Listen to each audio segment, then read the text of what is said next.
Hey y'all, this is Billy from Perma Pastures Farm. Another beautiful spring day out here, ain't that right, Milk Boy?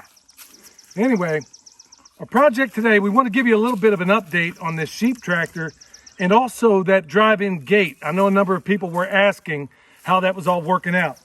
So, just to give you a brief update on this, Michelle welded this thing together. I think it was video 100 for us. I think you can see it up there or up there, wherever it's situated in the video.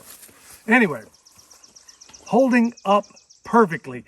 Even in this very rough terrain, it articulates, it does this, it does that. The only downside, and it's been a problem even on the one that we bought from the sheep tractor company down in Texas, in Waco. Those were the guys, by the way, just to give a brief shout out, those are the people that originally came up with this idea. And I know a number of other people have replicated it. But I want to give them a shout out because it's their intellectual property. We just modified it. Anyway, Michelle did this. If you want to see that video, go back and check it out. The only downside is, and with the one we did before, is the covering. Now, when we went down there and bought it in Waco, the problem, well, it wasn't a problem. Their design is that they took some sort of, saw several different versions of it, but they took some cattle panel, put it up like that. The only problem was, with that high wind in Texas where we were, that stuff would go for a ride. So we came up, William invented this other little wooden structure. Only downside to all of it is that it was very heavy, and the structure itself was very heavy. This structure we made that Michelle welded together is about, I said a third of the weight before, but I'm thinking now more like a quarter of the actual weight of the original design. So it works out perfectly, especially in this very rough terrain. So here's our problem. What we have over here is a sail. It's like a triangle sail. No matter how you situate it, whether you put one side down, one side up, and no matter how you work it, you can never get it perfectly tight enough to where it doesn't capture rain. You got to consider rain being, or water in general being over 8 pounds per gallon. It's astonishing how much weight and how much water this will capture. Now, we could use a semi-permeable one, and perhaps we will in the future. But there are times like in the winter where she's coming out, dark 30 to come shovel snow off of here. So we've needed a new idea, and we've needed it for a while. It's always gotten put off for a number of reasons. A number of things happen to happen when you run a farm, especially when you're building it from the ground up.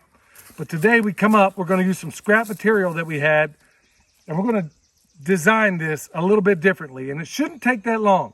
Then we'll go over there and talk about that gate, and we'll talk about how well it's working and whether or not it needs an upfit, or a retrofit rather. All right, here we are. This is what we currently have. We have some 550 hooked onto this sail. And like I said, no matter how you situate that, it is always going to sag. I don't care how you do it. We even ran string down through the middle of there. We're going to change that up today. And I was reluctant about using this method. We're going to take a piece of rigid pipe. We got a bunch of scraps of rigid pipe up there. I'd love to be able to put this in 2 pieces. Just ain't going to happen. So we used some scraps. William got up there, cut and thread it. And it's kind of cool for me because these are some of those things that you don't do very often, but it gives me an opportunity to pour whatever knowledge I have about certain things into my son. And, you know, cutting and threading rigid pipe is one of them. So we're going to take those pieces, put them together. We're going to drill. I was going to drill and tap it up here, but we're just going to drill it, put it in there with a 1/4-20 bolt, put a Mineralax strap up here, or a mini. Electricians call it a mini. We'll put a mini up here, mini down there, string our pipe in between it, and put this over the top. And then we're going to see how it sheds water.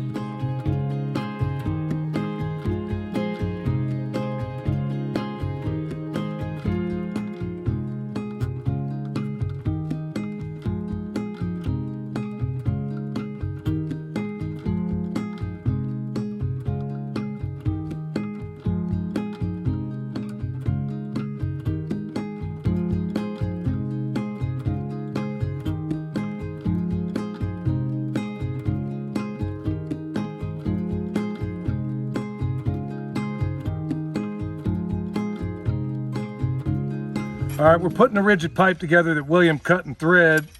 And like I said, we got pieces. And we'll get this tight.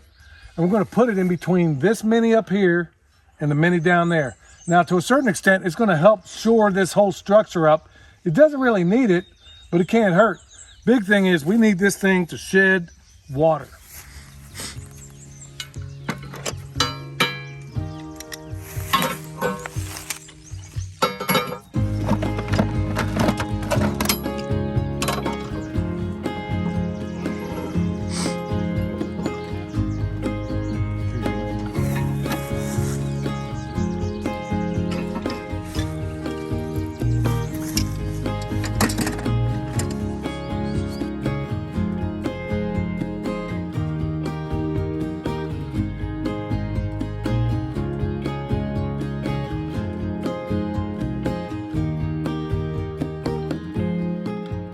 All right, I got this mini tight. I'm gonna show you a little trick here. Well, I can't actually show you right now, but I'll come back because I didn't bring them down. I'll take a set of dikes, and on these threads up here, I'm just gonna crimp it a little bit with my dikes.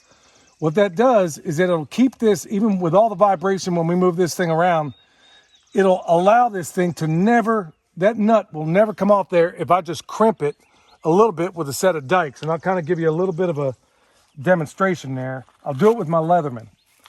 So I'm going to come by with a set of dikes, and all I'm going to do is crimp it right here with those dikes. It's going to mangle those threads just enough to keep that nut from coming off. But if I ever need to get it off, I can get it off with a, it's not so tight that I can't get it off with a nut driver or even a wrench if I had to, but that works. A pair of dikes are essentially diagonal cutting tools. Every electrician calls them dikes. And you use them to cut wire and a number of other things that maybe you shouldn't use them with. Or you can be like Michelle and use them in the garden for a bunch of different things. You can use all my electric tools in the garden. Who knew? I don't know that you could tell it so much, but this thing's at a slant. So it's slanted going up to there, down to here. And thus far, this has been the only real retrofit we've needed to do on this thing. Outside of the wheels. We talked about that way back, about how we had casters on one end and fixed wheels on the other. That was a colossal mistake. And William pointed it out right from the get-go. I should have listened, but I didn't. So that was one retrofit we had to do on here. Okay, it's time to get this thing over there. Michelle, grab this. All right, folks, so this end is going to be the part that attaches up here. Now, I'm going to keep going back to it because I know a lot of people need it. Go back and watch that knot video and you'll know exactly what I'm going to do here. Some people, like Johnny Ranch, probably already knows I'm going to anchor this to this. So I'm going to start off with a bowline, and then up here, he's already saying it without me saying it. We're going to do a round turn with 2 1/2 inches. Let me just make sure I got it where I want it. Michelle, pull it back that way a little bit. Leave it draped over. Come on, right there. So I'm going to cut it right about here. Now, folks, a little bit of management when it comes to your 550. And I'm going to show you right here. Whenever you cut it, you have these little strands inside of it. Just make sure, and if you don't, you're going to wish you did later on. Just make sure you just take a lighter and singe the ends of it. I'm going to show you, maybe I didn't show you that in the other videos. I'll just show you how easy it is. Now watch. Typical, the wind always picks up when you try to do stuff like this. That's what you want your ends to look like. Right there. Singeing it like that will fuse all these together. All right, because I don't want this thing to walk on this end. Real simple. I'm just going to do a round turn, 2 1/2 inches, folks. Like I said, we didn't do that knot video because we needed content. I guarantee you. We did it because we use them every single day. So we got a round turn with 2 1/2 inches. So as I pull on this, it's not going to walk. It's going to stay about where it is, and that's where I want it. So over here, time to do those ends.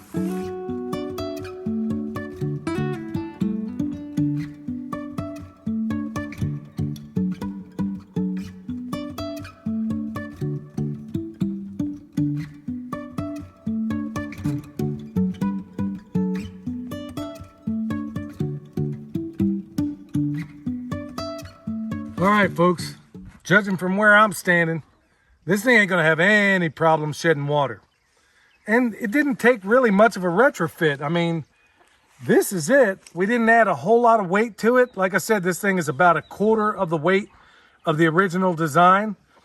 I'm pretty happy with it. Now, the only difference I may change is I think this is a 10-foot sail. And I think maybe, this is a 14 by 14.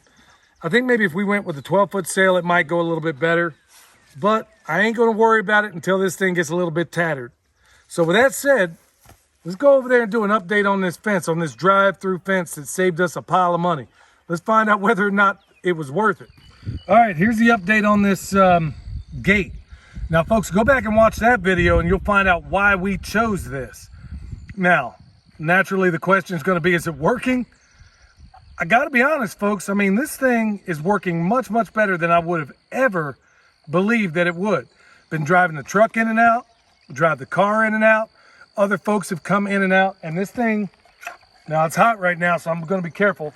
No matter what, it springs right back to action. So thus far, I'm pretty darn satisfied with it.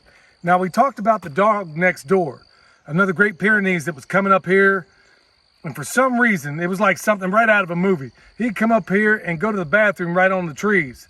But I didn't complain too much because he did provide a certain measure of protection. And he did a little bit of digging, so I couldn't have that, especially around these brand new trees. So he apparently has gotten the attention because this thing was roasting, I think, at about 6,000 volts. Let's check it and see.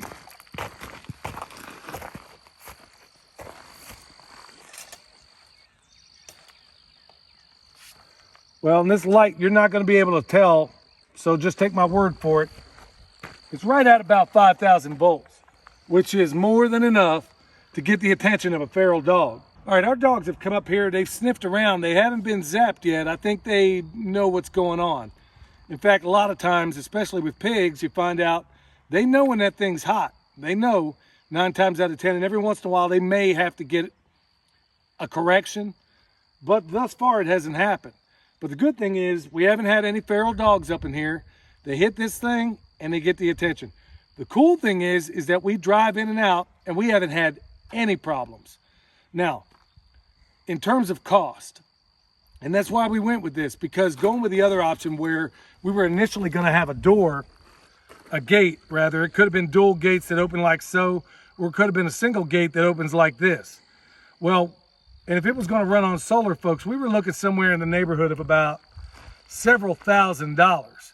Well, just like all of you out there that do this kind of work, homestead, permaculture, farming, whatever the case is, in many cases, we got more time than we got money.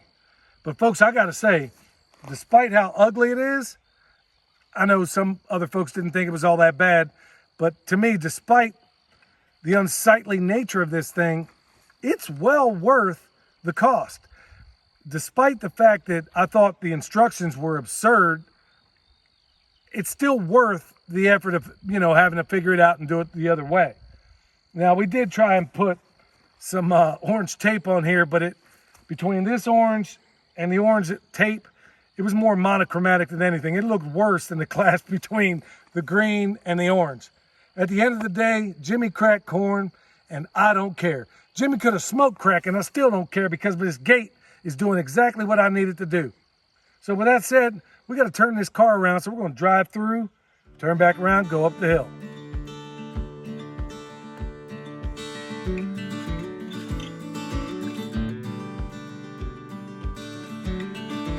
All right, with all the frustration trying to put that thing together from the get-go, it was worth it. Because instead of being out $2,000 on the low end, I'm out maybe $200, and I got something that works. Rain, shine, it don't matter. Don't have to get out of the truck to open the gate and get in. I mean, I think this thing has been a real good thing, and maybe it might solve a lot of problems for some of you other folks out there. So folks, there we have it. Got a retrofit done on the sheep tractor that's working perfectly.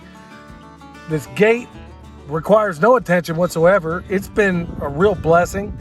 So folks, I hope all this stuff helps. Remember, subscribe, tell your friends about us. We're doing pretty cool stuff here, as you can tell. So until next time, this is Billy, the Permaculture Pimp Daddy, where PIMP stands for Permaculture is my passion, because it is. We'll see you next time.